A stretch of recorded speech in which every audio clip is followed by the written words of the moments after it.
السلام علیکم ورحمۃ اللہ۔ تفسیر روح البیان میں ایک قصہ منقول ہے کہ شہر بخارا میں ایک جیولر کی مشہور دکان تھی۔ اس کی بیوی خوبصورت اور نیک سیرت تھی۔ ایک سکا یعنی پانی لینے والا اس کے گھر 30 سال تک پانی لاتا رہا۔ بہت با اعتماد شخص تھا۔ ایک دن اسی سکا نے پانی ڈالنے کے بعد اس جیولر کی بیوی کا ہاتھ پکڑ کر شہوت سے دبایا اور چلا گیا۔ عورت بہت غمزدہ ہوئی کہ اتنی مدت کے اعتماد کو ٹھیس پہنچی۔ اس کی آنکھوں سے آنسو بہنے لگے۔ اسی دوران جیولر کھانا کھانے کے لیے گھر آیا تو اس نے بیوی کو روتے ہوئے دیکھا۔ پوچھنے پر صورتحال کی خبر ہوئی تو جیولر کی آنکھوں میں آنسو آ گئے۔ بیوی نے پوچھا کیا ہوا؟ جیولر نے بتایا کہ آج ایک عورت زیور خریدنے آئی۔ جب میں اسے زیور دینے لگا تو اس کا خوبصورت ہاتھ مجھے پسند آیا۔ میں نے اس اجنبیہ کے ہاتھ کو شہوت کے ساتھ دبایا۔ یہ میرے اوپر قرض ہو گیا تھا، لہذا سکا نے تمہارے ہاتھ کو دبا کر چکا دیا۔ میں تمہارے سامنے سچی توبہ کرتا ہوں کہ آئندہ کبھی ایسا نہیں کروں گا۔ البتہ مجھے ضرور بتانا کہ سکا تمہارے ساتھ کیا معاملہ کرتا ہے۔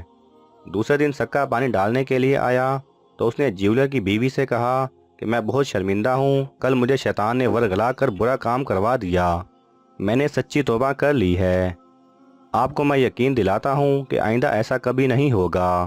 عجیب بات ہے کہ جیولر نے غیر عورت کو ہاتھ لگانے سے توبہ کر لی تو غیر مردوں نے اس کی عورت کو ہاتھ لگانے سے توبہ کر لی۔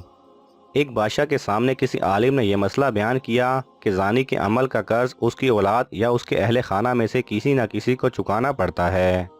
اس بادشاہ نے سوچا کہ میں اس کا تجربہ کرتا ہوں۔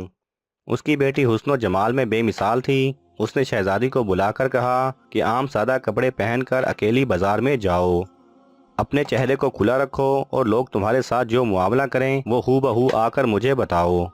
شہزادی نے بازار کا چکر لگایا، مگر جو غیر محرم شخص اس کی طرف دیکھتا وہ شرم و حیا سے نگاہیں جھکا لیتا۔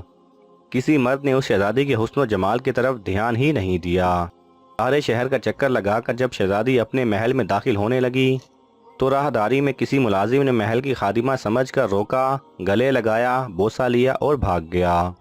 شہزادی نے بادشاہ کو سارا قصہ سنایا تو بادشاہ رو پڑا اور کہنے لگا کہ میں نے ساری زندگی غیر محرم سے اپنی نگاہوں کی حفاظت کی ہے، البتہ ایک مرتبہ میں غلطی کر بیٹھا اور ایک غیر محرم لڑکی کو گلے لگا کر اس کا بوسہ لیا تھا۔ میرے ساتھ بھی وہی کچھ ہوا جو میں نے اپنے ہاتھوں سے کیا تھا۔ سچ ہے کہ زنا ایک قصاص والا عمل ہے جس کا بدلہ ادا ہو کر رہتا ہے۔